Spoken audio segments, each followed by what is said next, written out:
Everyone, সবাই কেমন আছো? আশা করছি সবাই ভালো আছো, সুস্থ আছো। আজকে আমি একটা নিয়ে চলে এসেছি ছোট্ট একটা ব্লগ। তো আমার মেয়েকে সারাদিন আমি কি খাওয়াই, তো সেটাই আমি আজকে ডেলি চারটা তোমাদের সাথে শেয়ার করছি। তো এদিকে দেখো, সকালবেলা আজকে আমি ব্রেকফাস্টে বানিয়েছিলাম। তো যেহেতু ছেলে সকালে স্কুল গেছিলো, তো স্কুলে যেহেতু টিফিন দিতে হয়, তো ছেলের জন্য বানিয়েছিলাম ছোলার ঘুগনি, আর এদিকে বানিয়ে ফেলেছিলাম পুরি। তো সকালবেলা মেয়েকে আমি পুরি আর ঘুগনিটা দিয়েছিলাম। আর এদিকে দেখো, মেয়ের স্নান টান কমপ্লিট। মেয়ে আজকে নিজে একাই স্নান করেছে, পরে আমি ভালো করে স্নান করে দিয়েছি।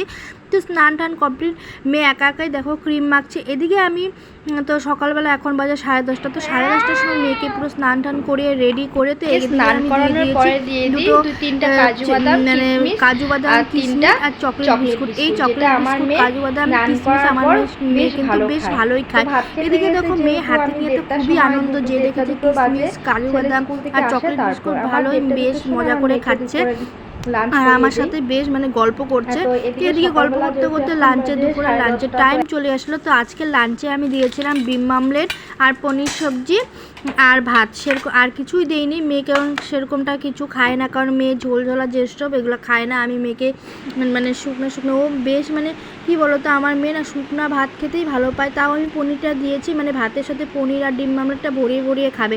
তা আজকে দেখো, যেহেতু ওর মনের মতন খাওয়া হয়েছে, তো নিজেই খাচ্ছে। তো এদিকে আমি দুপুরবেলা দিয়ে দিলাম ফ্রুটসের মধ্যে ও কিন্তু ম্যাঙ্গোটা আর নারকেলটা খুব ভালোবাসে।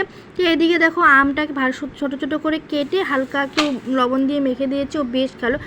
আর সন্ধ্যাবেলা এদিকে আমি দিয়ে দিয়েছি, আজকে আর দুধ দেইনি, দিয়েছিলাম পেঁয়াজ, হালকা করে পেঁয়াজ ভেজে তো ওটার সাথে গোলা রুটি বানিয়ে তো সস দিয়ে দিয়েছিলাম, তো বেশ খাচ্ছে। তো এদিকে রাতের ডিনারে দুধ ভাত দিয়েছি। তো রাতে আমি ওকে ডিনারের দুধ ভাতই দিই। সেরকম আমি রাতে মেয়েকে কিন্তু বেশিরভাগ দুধ ভাতই দিই। তো আমার মেয়ের ডেলি রুটিনটা কেমন লাগলো প্লিজ কমেন্ট করো। আজকের ব্লগটা আমি এখানে শেষ করছি।